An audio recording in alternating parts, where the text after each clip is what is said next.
Hey, what's up guys? You're here with Nick the Informative Fisherman. We're out here in Rio Vista, California today. It's November 14th, so the striper should be moving into this area. We're fishing a couple of setups right here, just on their basic bottom sliding rigs with a couple of gobies on 6/0 Gamakatsu circle hook in an octopus style. And why that's so good over others is we can fish multiple rods with our dual rod stamps and use these guys as just offhands, and the circle hook will take care of the rest, which is nice. You nose hook the goby, keep that hook point out there. The striper pretty much hooks himself each and every time. On this rod over here, I'm doing a double drop shot setup. And what I'm gonna do with this guy is try to catch starry flounder.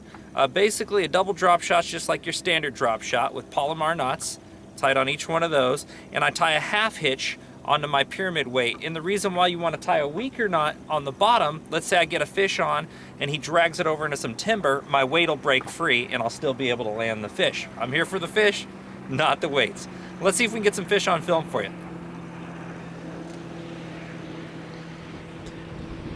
Here we go, we got us a Sacramento pike. These guys make pretty good bait, aka they're also called squaw fish.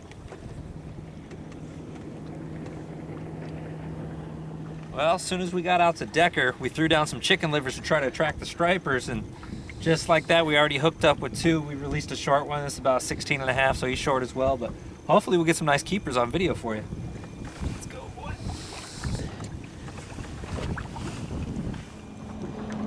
Now, a rig that I've been using a lot more lately is an upside down shad rig, and what that consists of is sticky thread, my big Gamakatsu circle hooks.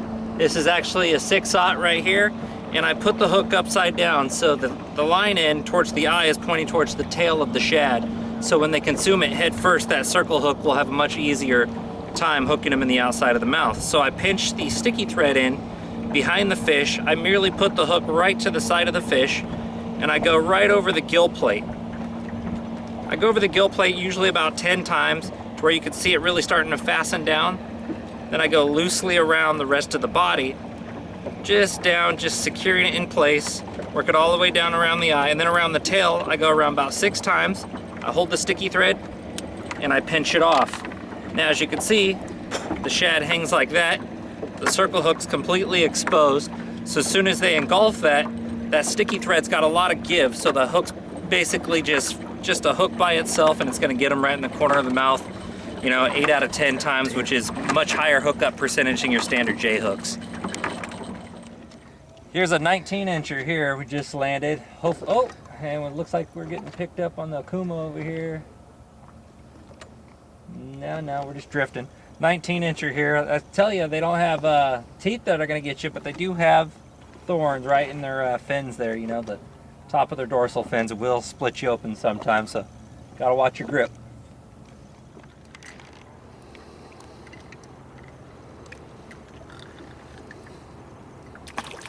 16, 17.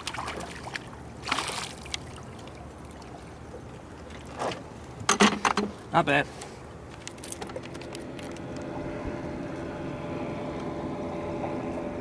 Now, I've been receiving a lot of requests lately about how to rig chicken livers on a hook without any netting. So what I basically did here is I'm holding the eye of the hook and I threaded the chicken liver on.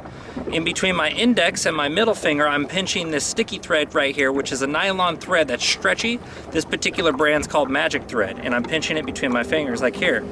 Now first, I'm gonna grab it and I'm gonna start twisting very lightly. I'm not pulling very hard. I'm just trying to get it to wrap around the chicken liver to where I can see it and still see that my hook tip's exposed. And I'm just gonna keep working it around there. You always want your hook tip to be exposed, especially on circle hooks. And I'm gonna keep wrapping it. Make sure that hook tip's there. Keep going. Now I can start to fasten it a little bit tighter, which I'm just giving it a little pull as I wrap it now, just to really fasten it into a nice ball.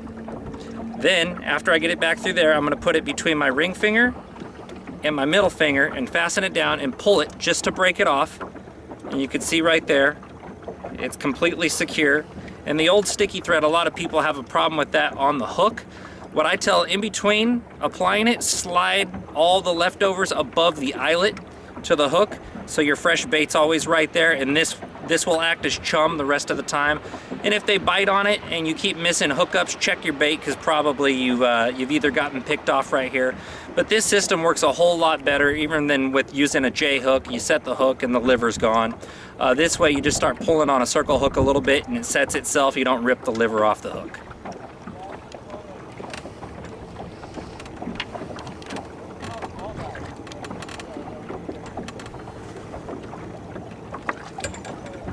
Getting some bites over here.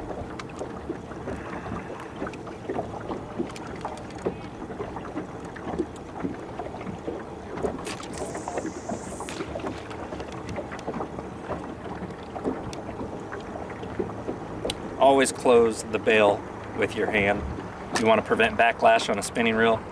Always close it manually. Don't start reeling. Close it manually. You'll realize your reel lasts a lot longer, plus less backlash.